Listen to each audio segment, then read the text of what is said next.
तो बच्चा बाकी नेक्स्ट क्वेश्चन, क्वेश्चन नंबर 29। और क्वेश्चन नंबर 29 में क्या है कि आपके सामने एक होलो चार्ज कंडक्टर दे रखा है, और इस कंडक्टर में कंडीशन एक और है कि इसके अंदर किसी एक सरफेस के ऊपर सेमी होल दे रखा है। मतलब पहले एक स्फेरिकल क्या बना लेंगे, चार्ज कंडक्टर, और किसी भी एक तरफ आप क्या ड्रॉ कर लेंगे, उसमें एक होल ड्रॉ कर लेना। और वहाँ पर बोल रहा है कि hole cut it surface so that the, वहाँ पर जो होल पर इलेक्ट्रिक फील्ड होगा, होल के इनसाइड बोल दो या होल पे बोल दो, तो वो कितना दे रखा है, सिग्मा अपॉन में 2 एप्सिलॉन नॉट। ये आपको प्रूफ करना है। लेकिन आगे बोल रखा है कि वेयर, यहाँ पर जो एन है वो एक यूनिट वेक्टर दे रखा है आउटवर्ड डायरेक्शन में, नॉर्मल है ना, परपेंडिकुलर होगा सरफेस के ऊपर, ये तो हमने पढ़ाई है पहले ही। और सिग्मा जो है वो क्या दे रखा है, surface charge density.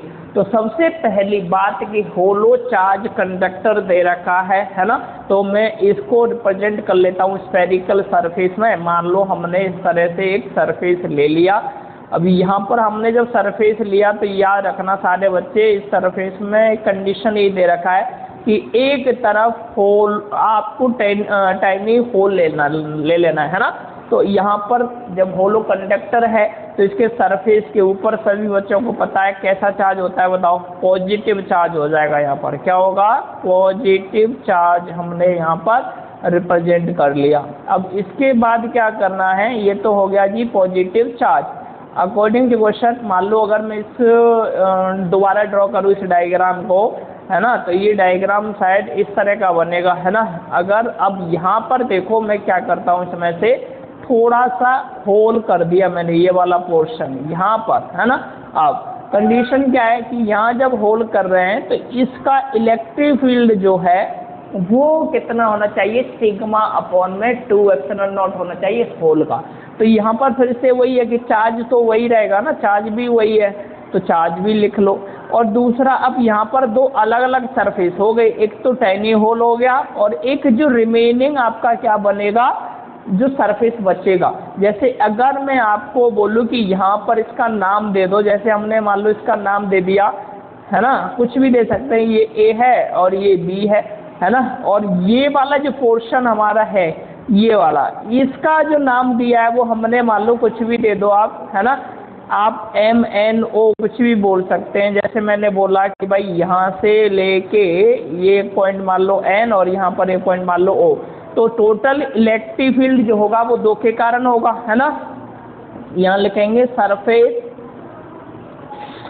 Of M N O, एक तो इस सरफेस के कारण, कौन से के कारण, इस सरफेस के कारण इलेक्ट्रिक फील्ड हो गया। दूसरा इसके कारण होगा, तो इस सरफेस का नाम ए बी दे रखा है, तो surface of M N O plus surface of, यहाँ पर लिख सकते हैं कितना, सरफेस ऑफ ए बी। अब ये बताओ ये होगा कितना, तो इसका तो फॉर्मूला पढ़ा है ना अपने, सिग्मा अपॉन में क्या होता है, एप्सिलॉन नॉट होता है। अब यहाँ पर मुझे बताओ कि इलेक्ट्रिक फील्ड की जो अकॉर्डिंग टू क्वेश्चन जो डायरेक्शन होगी, वो इलेक्ट्रिक फील्ड की डायरेक्शन इस साइड होगा, है ना, होल के कारण। अब यहाँ पर मैं बोलूँ कि सरफेस के कारण जो इलेक्ट्रिक फील्ड है, होल के कारण सॉरी, वो कितना है, E2 है। अब यहाँ पर अगर मैं आपसे बात करूँ कि ये जो रिमेनिंग सरफेस है ना, ये वाला जो सरफेस है, इसके कारण कितना इलेक्ट्रिक फील्ड है, तो अब इसके कारण अगर मैं बोलूँ कि इसके कारण आप मान लीजिए इसके कारण दे रखा है E1, कितना दे रखा है, E1 दे रखा है ना। तो नेट इलेक्ट्रिक फील्ड जो होगा, यहाँ पर हम लिखना चाहें कि भाई दोनों को मिला के नेट इलेक्ट्रिक फील्ड जो हो जाएगा वो कितना होगा, तो वो भी लिख लेते हैं, नेट इलेक्ट्रिक फील्ड हो जाएगा E1 प्लस E2, और ये इक्वल होगा किसके, सिग्मा अपॉन में एप्सिलॉन नॉट। मतलब ये मिलके तो इसी के इक्वल आएगा ना, दोनों के सरफेस के मिला के क्या मिलेगा, सिग्मा अपॉन एप्सिलॉन नॉट। लेकिन अगर यहाँ पर होलो कंडक्टर है तो होलो कंडक्टर की तो डेफिनेशन भी आपको पता है ना कि इनसाइड, है ना, कंडक्टर के इनसाइड इलेक्ट्रिक फील्ड की वैल्यू क्या होती है, 0 होती है। अगर मैं मान लूँ यहाँ इधर सेंटर की तरफ, तो यहाँ पर इलेक्ट्रिक फील्ड क्या होगा, 0।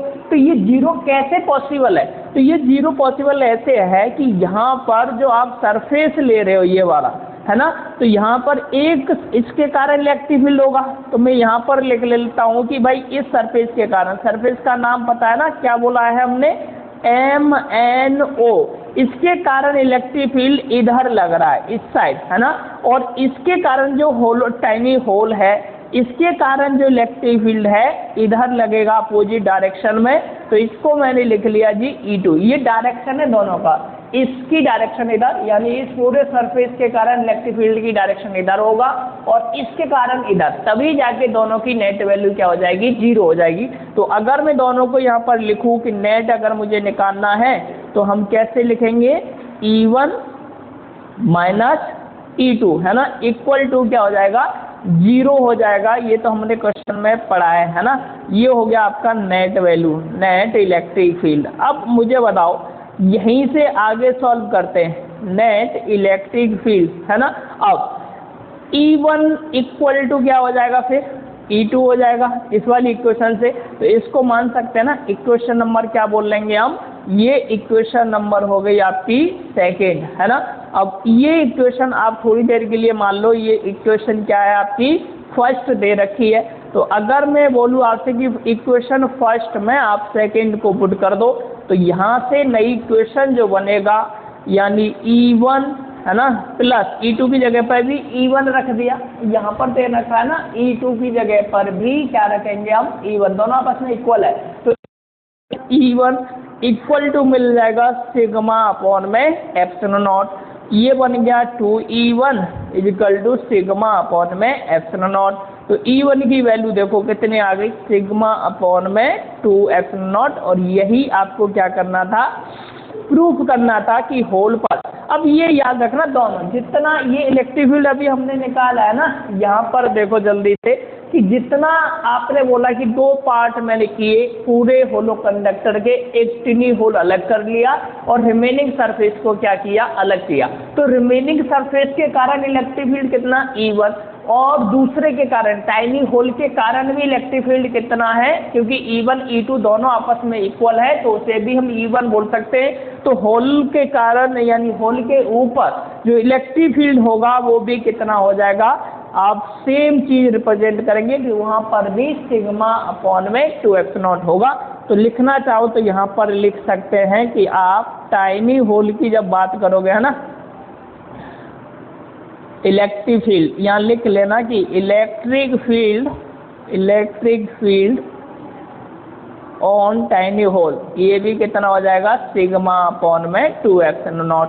तो यही मुझे यहाँ पर क्या करना था, प्रूफ करना था, ये आप याद रखना, ठीक है। ये था आपका क्वेश्चन नंबर 28 जो अभी हमने क्या किया, डिस्कस किया। इस तरह के सिमिलर क्वेश्चन अगली क्लास में डिस्कस करेंगे। तो ये था आपका क्वेश्चन नंबर 28। आज के लिए इतना ही, नेक्स्ट टाइम, धन्यवाद।